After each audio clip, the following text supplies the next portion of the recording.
Nagsimula ang ikatlong season kung saan matapos humiga sa tabi ng kanyang minamahal, napagtanto ni Ares kung gaano kaliit si Rogus kumpara sa kanyang ngunit pinuprotektahan pa din siya nito.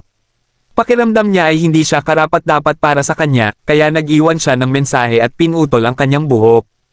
Pagkatapos nito, kasama ang master na si Ghislaine, tinahak nila ang landas pabalik sa lugar nito upang magsanay ng swordsmanship. Sa paglalakbay na iyon maraming bagong bagay na natutunan ni Ares, hinarap niya ang isang grupo ng mga halimaw at nakipagsagupa sa malupit na panahon. Pagkaraan ng ilang araw ng paglalakbay, sa wakas ay narating din nilang dalawa ang paaralan ng pagsasanay sa espada. Nang makita si Ghislaine, agad na huminto sa pag-eensayo ang lahat at nagtipon sa bulwagan. Hindi napigil ang mapangiti ni Gal nang makitang buhay pa ang dating estudyante na si Ghislaine. Matapos biruin ng master, ipinakilala ni Ghislaine si Ares na kanyang estudyante at hiniling na turuan ito ng swordsmanship. Sa simula pa lang tinawag ito ni Ares na mahinang nilalang, kaya nagalit ang lahat ng estudyante sa pag-insulto nito sa kanilang guro. Sa di inaasahan, humanga si Gal sa matalas na mata nito at tinanong si Ares kung sino ang nais niyang patayin. Direktang sumagot ang bata na ang Dragon God na si Orsted, kaya naging tensyonado ang kapaligiran. Kung ikukumpara dito, si Gal ay mahinang nilalang talaga ngunit natuwa na may iba pa palang gusto pumatay sa target niya. Nagparinig ito kay Ares na madaling magsalita pero mas mahalagang malaman kung kaya itong gawin. Determinado si Ares, kaya tinawag nito ang pinakabatang estudyante para makatunggali nito sa espada. Sa sandaling makita ang espadang patpat na inihagis sa sahig, agad iyon pinulot ni Ares at sumugod para patalsikan ang sandata ng kalaban at pinasundan ng finishing move na kinagulat ng lahat. Maganda ang sorpresang pag-atake, ngunit gusto makita ni Gal kung ano ang magagawa nito matapos ang hudyat kaya tinawag si Nina upang sunod na makatunggali nito. Matapos ang hudyat agresibong sumugod si Ares upang tapusin ang laban, ngunit sa di inaasahan ay nawasak ng kalaban ang kanyang sandata. Ganun pa man biglang nagpakawala ng sunod-sunod na sipa si Ares sa kalaban, at patuloy na nanalasa ng walang awa na ikinamanghan ng lahat. Nang mamagitin ang tagahatol huli na ang lahat dahil masyado nang napinsala si Nina. Lumalabas na ang espadang patpat na hawak ni Nina kanina ay totoong espada, dahilan kung bakit nabali ang sandata ni Ares nang magsagupa ang mga ito kanina. Inamin ni Gal na nagkamali sa pagtansya sa kakayahan nito, kaya siya na mismo ang haharap sa kanya. Ang paghakbang lang nito ng may ngiti ay sapat na upang mapaatre si Ares, at nang makita na may magandang espada ang bata ay inilabas na din ang sariling sandata. Sinabi nito kay Ares na maaaring magsimula kahit kailan ito gusto, habang siya ay nanatiling nagmamasid. Nang makalapit na si Ares nagbitaw ito ng pangmalakasang atake na tumapos sa laban, kung saan tumilapon si Ares sa labas na lubos pinag-alala ni Ghislaine. Akala ng lahat ay tuluyan ng natulog si Ares, ngunit sa kabila ng pinsala ay sinubukan pa nitong bumangon. Napangiti si Gal at inutusan si Ghislaine na gamutin ang bata, at pagkatapos ay ipinahayag nito sa lahat na sa araw na ito ay magiging Sword Saint si Ares at siya mismo ang magtuturo dito. Tumutol ang isa dahil binibigay lang ang titulo na Sword Saint sa na-master na ang Blade of Light, ngunit diit ni Gal na tumalo na si Ares ng dalawang Sword Saint Master at hindi nakukuha ang titulo dahil lang natutukan ng isang kasanayan. Dahil doon ay wala nang nang-ahas magreklamo, at araw-araw nagpupunta si Ares sa paaralan upang mag-ensayo kasama ang guro. Sa bawat pagkakataon na natatalo, muling naaalala nito ang mga nakaraang pangyayari. Habang nakikipaglaban ay kung ano-ano ang iniisip ni Ares at habang nagagalit ay lalo lamang itong nagkakaroon ng opening. Nais ni Gal na maging malaya ang isip nito kapag humahawak ng espada, kaya nagpayo na mag-ensayo ito hanggang mapagod, pagkatapos ay magpahinga at magmuni-muni, saka muling humawak ng espada at magpatuloy. Matapos iyon, palagi nang binabantayan ni Nina si Ares at hindi maintindihan kung bakit ito tinanggap ng kanyang ama.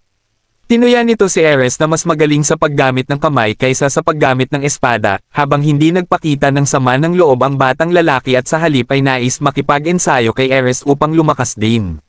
Samantala, naramdaman ni Ares na mahirap mag-concentrate dito kaya pumunta ito sa tahimik na lugar upang doon mag-ensayo.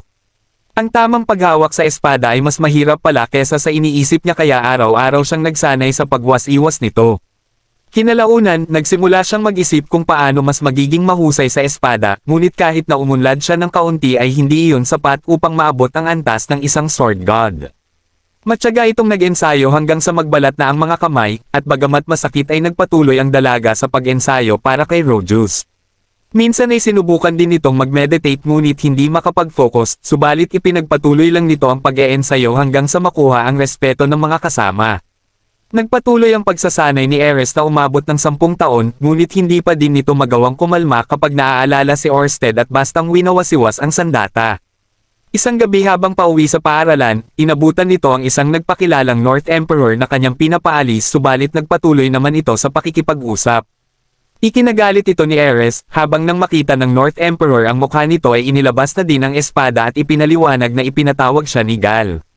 Dahil tila wala sa katinoan ay nakikita ni Ares na kalaban ng kahit sino, subalit ang kalaban nito ngayon ay magaling din sa espada na nasalag ang mga atake niya, at nagawa pang magbitaw ng counter na dahilan upang mapilitan siyang umatras.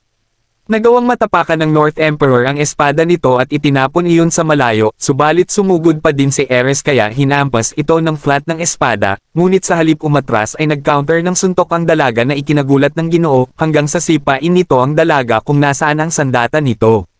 Muling naghanda ang mga ito, subalit bago pa man muling magtagpo ay dito na dumating si Gal at pinatigil ang mga ito. Matapos magkumustahan ng North Emperor at ni Gal, dito palang napagtanto ng North Emperor na si Ares ang halimaw na sinasabi ng Sword God. Habang papalapit ay alertado pa din ng Ginoo, ngunit dahil sa pagod ay tinitigan lang ito ni Ares saka pumasok at hindi man lang pinansin ang pagbati ng master na si Ghislaine. Nang makita ni Ghislaine ang estudyante sa ganoong kalagayan, galit nitong pinuntahan ang master at nagtanong kung bakit hanggang ngayon ay wala pa din itong tinuturo kay Ares.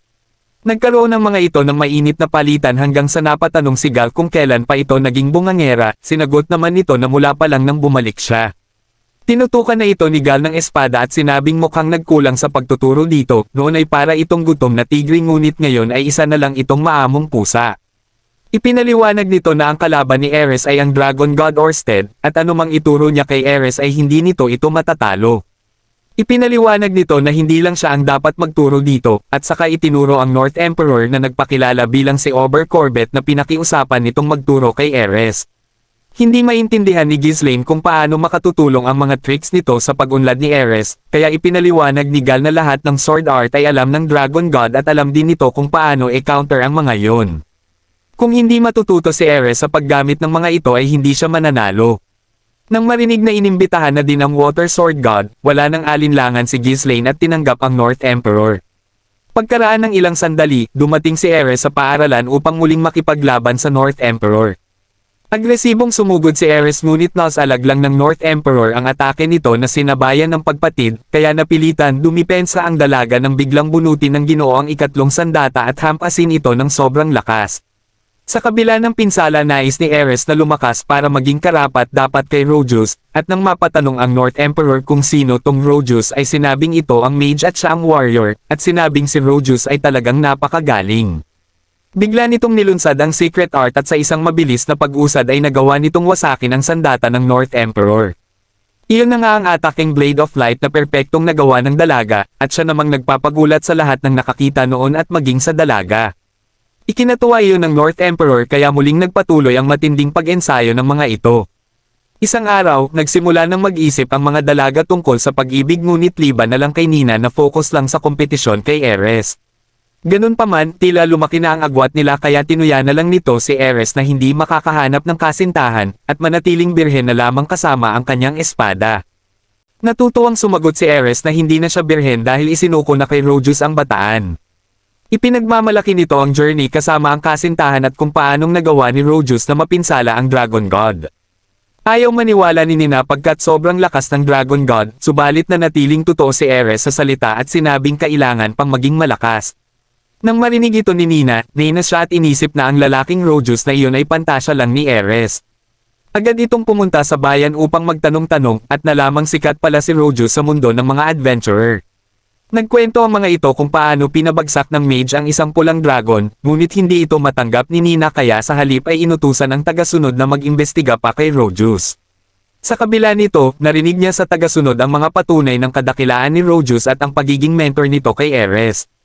Kahit maganda ang profile ni Rogus inisip ni Nina na hindi pa rin matatalo ng adventurer ang isang dragon, kaya nagpa siya itong talunin si Rogus at ipamuka kay Ares ang kanyang kasinungalingan.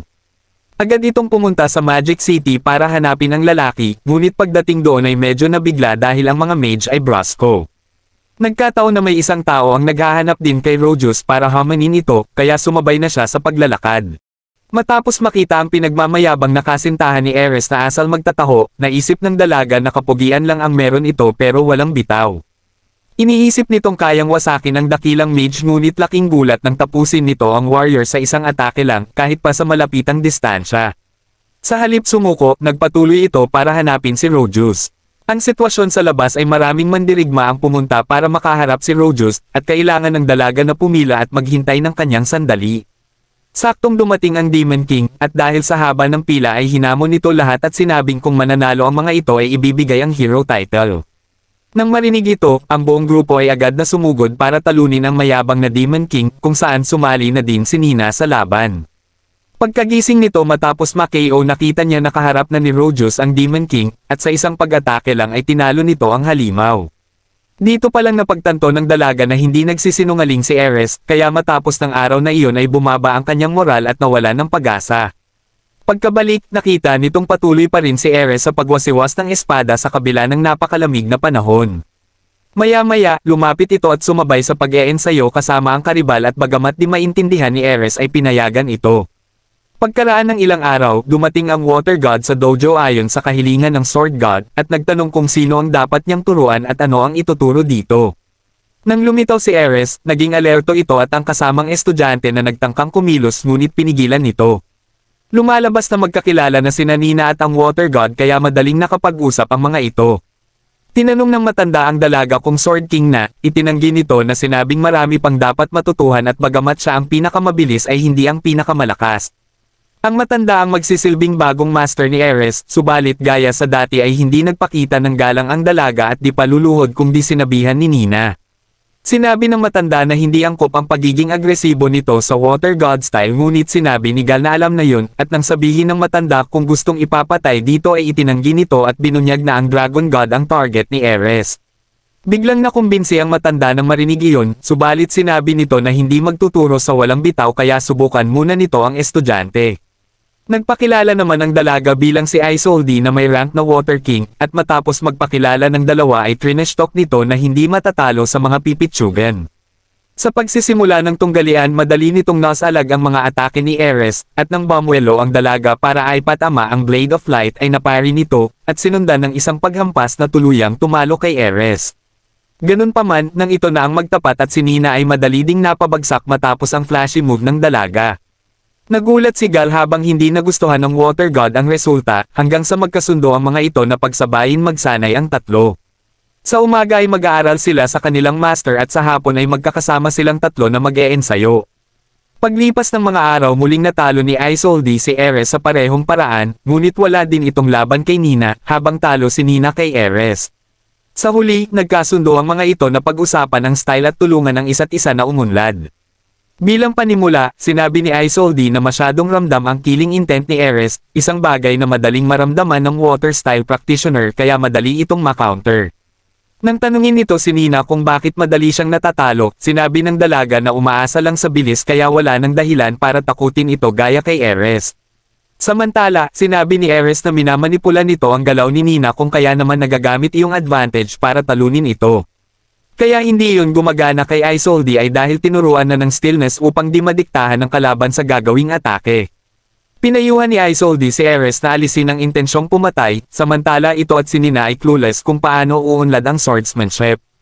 Napatanong si Ares kay Nina kung bakit may damit itong kamukha sa master na si Ghislaine, ipinaliwanag naman nito na kapag umabot na sa Sword Saint ang rank ay doon nabibigyan ng ganitong damit. Para makumplito ito ay kailangang tumalo ng halimaw na siyang gagawing baluti, at saka palang makukuha ang title na Sword Saint. Pagkarinig nito, na interes pumunta sina Ares at Isolde sa kanlurang kagubatan para manghuli ng halimaw at bagamat ayaw ni Nina ay wala nang nagawa. Pagkarating doon, nagbabala si Nina na marami at mabilis ang mga halimaw kaya kailangan nilang maging maingat. Karaniwang lalabas ang mga ito kapag nakakita ng apoy kaya naghanda na din si Nina, subalit dahil sobrang bagal nito ay nag-chance si Ares upang gumawa ng apoy. Nagulat ang dalawa na marunong ito ng magic, ngunit proud binahagi ni Ares na dahil kay Rojus ay natuto sila ng Master Ghislaine sa mahika maging ang magbasa at magsulat.